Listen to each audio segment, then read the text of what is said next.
there's like almost 35k subscribers but you don't really comment anymore because I don't talk about Filipino stuff anymore. So pasensya kung magtatagalog ako konti at hindi nyo naiintindihan ang sinasabi ko, pero pag Pilipino ka at nanonood ka sa aking mga videos, please comment, like, subscribe so let me know para alam ko kung buhay ka pa. Kasi kung hindi ko alam kung buhay ka pa kasi naguguluhan ako, ang dami subscribers pero hindi nag-a-amount sa output.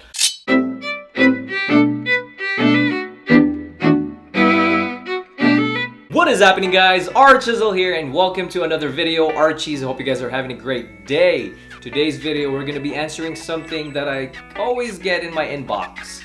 It's something about being Filipino in the army, in the military, or being an immigrant coming from another place besides the United States of America. You know, basically just coming from a different country, going here to the States and joining the military. I guess you guys want me to talk about my experiences, how I was treated in the beginning, how am I getting treated right now, what are the pros, what are the cons, and how do I use it for my own benefit in a way to take advantage of that situation, take advantage of my uniqueness for the accomplishment of the mission, or you know, for promotional purposes, or just being unique. Also, if you haven't done so, if you don't know actually, and if you want to contribute to the little background that I'm trying to build over here, I opened a PO box. Links will be down below. PO box 1051 Brentwood, California 94513. Send anything, send like artwork and cool stuff like that. If I can only add this play button, I have like a few more of these. JT has one, so shout out to you, my boy JT. You're one of those few lucky people that got this from me, so it's really sweet. I think I did that in purpose because I like you. He finally gets his first play button. This is for 10,000. Really? Yeah. I get one of these? I've always wanted one of these. It's not really 10,000. It's just like, yes, it was there. I stole it from the YouTube space. No, I didn't. If you're there, well, you know, it was free. It was given away. Tactfully acquired. Well, I really do. Yeah, I really do. But if there's a way to like hang it over here, but it's not gonna work because it's a pillow. But enough said, let's just put it to the side and talk about the topic. So just a little bit of a, you know, a summary of what happened or how I got into the army. I got into the States, or I migrated from the Philippines in 2006. So I was born and raised in the Philippines. I didn't really move to the States until I was about to turn 21. I was already petitioned by my dad because he's a US citizen, but I didn't really want to go yet because I was busy with my friends, going to high school and doing what high school kids do right now, you know, just whatever basically. So I was one of those kids, but I actually did go to college when I was over there in the Philippines and I studied nursing.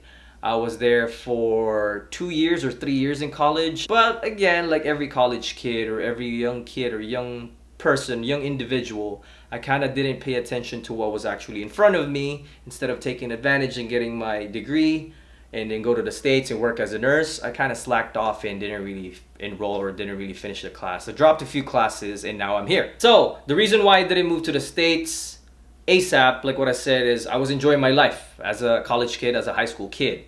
But there's a rule, immigration laws, I don't know how it is right now, and I'm not the SME about that. Before you turn 21, you have to migrate. You have to move to that place, whatever country, or at least the US citizenship laws or US immigration laws before 21.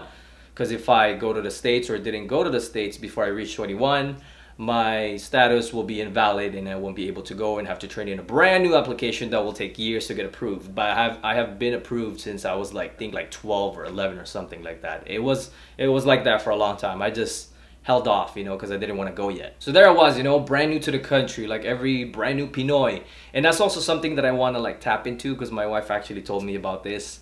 Because if you know me and if you actually watched and took the time to scroll through my older videos, my content was so different. That was actually my life before the army. And I took off a lot of stuff because it was inappropriate. It's not really something I'm proud of, but I left a few because it's like a way for me to look back. It's kind of like an online diary so I can check it out and hey, that's what I was 10 years ago. So back then I was embracing my uniqueness, you know, being a Filipino, being a Pinoy, and I should tap into that Filipino community again because I know a lot of you guys are still subscribed. There's like almost 35k subscribers but you don't really comment anymore because I don't talk about Filipino stuff anymore. So pasensya kung magtatagalog ako konti at hindi nyo naiintindihan ang sinasabi ko, pero pag Pilipino ka at nanonood ka sa aking mga videos, please comment, like, subscribe so let me know para alam ko kung buhay ka pa. Kasi kung hindi ko alam kung buhay ka pa kasi naguguluhan ako, ang dami subscribers pero hindi nag-a-amount sa output. I don't know, I'm just blabbering away and just trying to talk in my native tongue. And let me know also if you actually want me to talk about stuff in my own language. That's something that I think it's kind of like unique. You know, a lot of YouTubers, a lot of vloggers are usually speaking English, or at least if you're more into like Hispanic stuff, it's all like Spanish language speaking vloggers. But I can speak English, well, not really proficiently. And then I can speak Tagalog. So I want to mishmash it along with my army stories, army how-to videos, some vlogs really soon and stuff like that. So let me know if you want me to talk about that, about my culture a little bit more, if you want me to open up more. But yeah, fast forward again.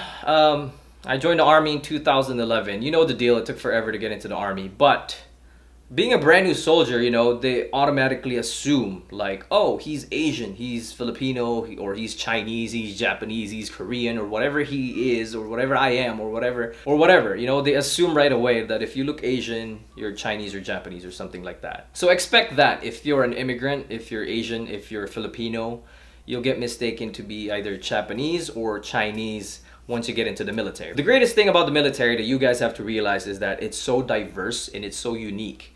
It's like people from all over the world, different races, different culture, religion, different beliefs, different colors. It doesn't really even matter what your color is because you're joining to support the United States of America. So it's really unique. Throughout my whole army career, almost 6 years, I'm not gonna say it's all perfect. Like, oh, I didn't have any issue with a certain individual because of my race. It's normal. You'll have a few people telling you, you know, something like, oh, don't do that because he's Filipino or something like that. Thinking about it now, if I actually joined the Navy, I would have been promoted like ASAP, because I know Filipinos get promoted in the Navy like ASAP, like, woo! But I love my sailors, I love my Navy people. Pinoys, kamusta kayo pre?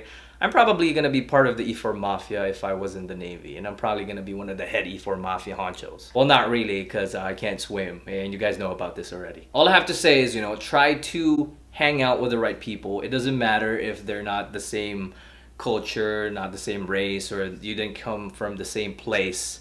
Because at the end of the day, you guys are in the military, brothers and sisters at arms.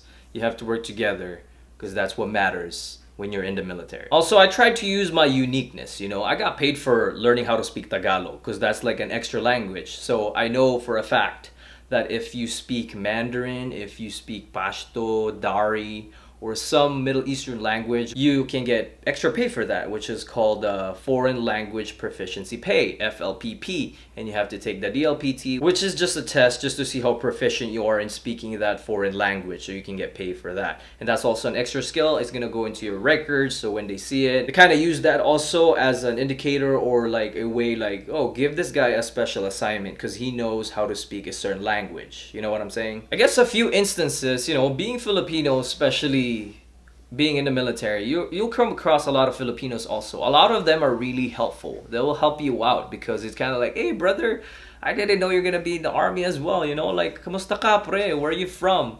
So it's kind of like that instant bond, instant click right away. If you see someone like, hey, that guy kind of looks like me, let me ask if he's Filipino or he's Korean or whatever. That's just instant battle buddies right there, you know. So you can talk to each other, change numbers, you know, hang out on the weekends, play some sports, do something else besides being at work all the time or just doing soldier stuff. And at the end of the day, you'll build a lot more relationships within the Filipino community, or whatever race you're from, whatever culture you're from.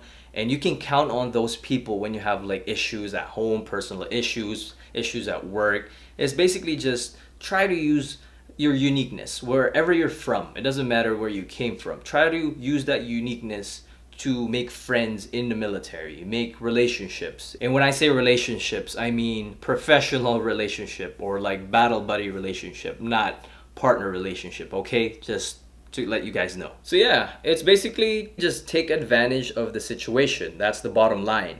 I want to elaborate more about this. So at this point, I want you guys to ask a question down below about a certain topic that you want me to, you know, talk about. I guess some story times where I probably got offended, I guess, because there's a few instances where I got offended because of my uniqueness, people talking shit and crap and all that.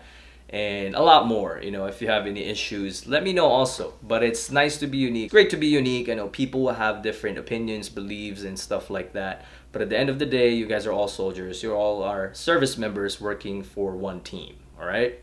So that's it for today. Thank you guys for watching. If you like this video, hit that thumbs up to help the channel grow. Make sure you subscribe to get notified whenever I upload a new video. And also hit that bell icon to be part of the notification squad if you are not part of it yet. That's it for today. ARCHIEzzle out.